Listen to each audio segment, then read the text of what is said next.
अभिषेक अपनी बहन की शादी में जाने के लिए मुंबई रेलवे प्लेटफॉर्म पर अपनी ट्रेन के आने का इंतज़ार कर रहा था। तभी एक लड़की उसके पास आकर पूछती है, ये मुंबई से हावड़ा जाने वाली ट्रेन कितने बजे तक आएगी? अभिषेक उससे कहता है, रात 8 बजे आएगी। वह लड़की प्लेटफॉर्म पर ही बैठ जाती है और ट्रेन के आने का इंतज़ार करने लगती है। थोड़ी देर बाद रात के 8 बज जाते हैं, लेकिन ट्रेन नहीं आती है। अभिषेक उठकर काउंटर पे जाके पूछता है कि ट्रेन अभी तक क्यों नहीं आई। तो काउंटर वाले अभिषेक को बताते हैं कि रास्ते में घना कोहरा होने के कारण ट्रेन थोड़ी देर से पहुंचेगी। अब अभिषेक उस लड़की के पास जाता है और उससे कहता है कि घना कोहरा होने के कारण ट्रेन थोड़ी देर से आएगी। अभिषेक उस लड़की से पूछता है, वैसे आपको जाना कहाँ है? लड़की, मुझे बर्दवान जाना है। अभिषेक उस लड़की से कहता है, मैं भी कोलकाता जा रहा हूँ अपनी बहन की शादी में। अब दोनों ट्रेन के आने का इंतज़ार करने लगे। दिसंबर का महीना था और ठंड भी काफ़ी अधिक थी। अभिषेक ने देखा कि वह लड़की ठंड से अपने आप को सिकोड़ रही होती है। अभिषेक चाय वाले के पास जाकर के 2 चाय लाता है और कहता है, ठंड थोड़ी ज़्यादा है, क्या आप चाय पीना पसंद करोगी?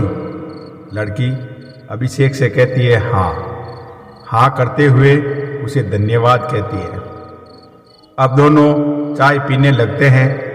अभिषेक उसे अपना नाम बताता है और उस लड़की से उसका नाम पूछता है, वैसे आपका नाम क्या है?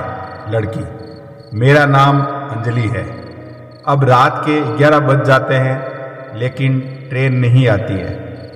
तो अभिषेक अंजलि से कहता है कि चलो हम वेटिंग हॉल में जाकर बैठते हैं, यहाँ पे ठंड भी बहुत ज़्यादा लग रही है। दोनों वेटिंग हॉल में जाकर बैठ जाते हैं। थोड़ी देर के बाद अंजलि सो जाती है। अब अभिषेक की आंखें अंजलि को ही देख रही होती हैं। अंजलि के गुलाब की पंखुड़ियों जैसे होठ और उसके मासूम से चेहरे को देखकर अभिषेक के दिल में कुछ होने लगता है। अभिषेक ने खुद को संभाला और अंजलि की तरफ से अपनी नज़रें हटा लेता है। रात के 2 बजे ट्रेन प्लेटफॉर्म पे आती है। अभिषेक तुरंत जाकर अंजलि को उठाता है और फिर दोनों ट्रेन में जाकर बैठ जाते हैं। अंजलि अभिषेक से पूछती है, आप मुंबई में क्या करते हो? अभिषेक अंजलि को कहता है, मैं एक कंपनी में सेल्समैन की जॉब करता हूँ। अभिषेक अंजलि से पूछता है, और आप क्या करते हो? अंजलि अभिषेक से कहती है, मैं अभी मुंबई से होटल मैनेजमेंट की पढ़ाई कर रही हूँ। दोनों एक दूसरे से बातें करने लगते हैं और बातों ही बातों में अंजलि ने अभिषेक से पूछा, क्या आपकी शादी हो गई है? अभिषेक मुस्कुराते हुए कहता है, नहीं, अभी तक तो नहीं हुई। अंजलि अभिषेक से कहती है, क्या आपकी कोई गर्लफ्रेंड है? अभिषेक अंजलि से कहता है, नहीं, मेरी कोई गर्लफ्रेंड नहीं है, वैसे मुझे कोई लड़की मिली ही नहीं। अंजलि अभिषेक से कहती है, कैसी लड़की चाहिए आपको, जरा हमें भी बताइए। अभिषेक अंजलि से मुस्कुराते हुए कहता है, बिल्कुल आपके जैसी। अंजलि अभिषेक से पूछती है, मेरी जैसी ही क्यों? अभिषेक अंजलि से कहता है, आप बहुत ही प्यारी और मासूम हो और आपकी ये प्यारी प्यारी बातें मुझे अच्छी लगती है। अंजलि अभिषेक से कहती है, अच्छा जी, ये बात है, तो चलिए अब हम आपके लिए कोई मासूम सी लड़की ढूंढते हैं। आप अपना फ़ोन नंबर हमें दे दो ताकि लड़की मिलने के बाद हम आपसे कांटेक्ट कर सकें।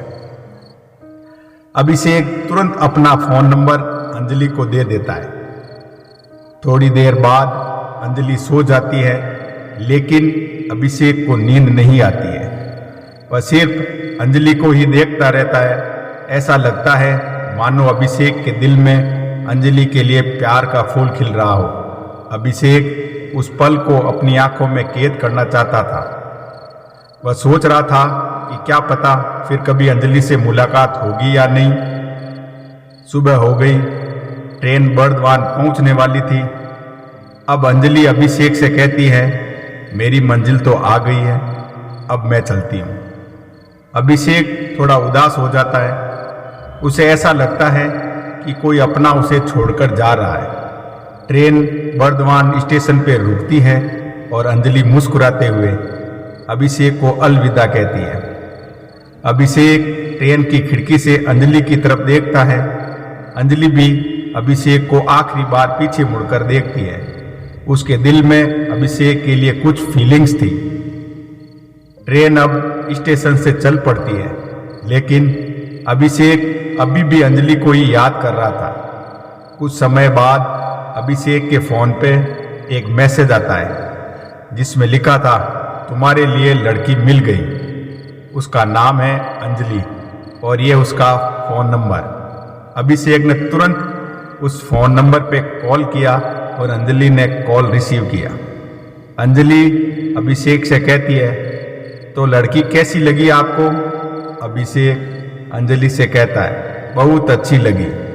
अंजलि अभिषेक से कहती है, तो शादी करना चाहोगे हमसे?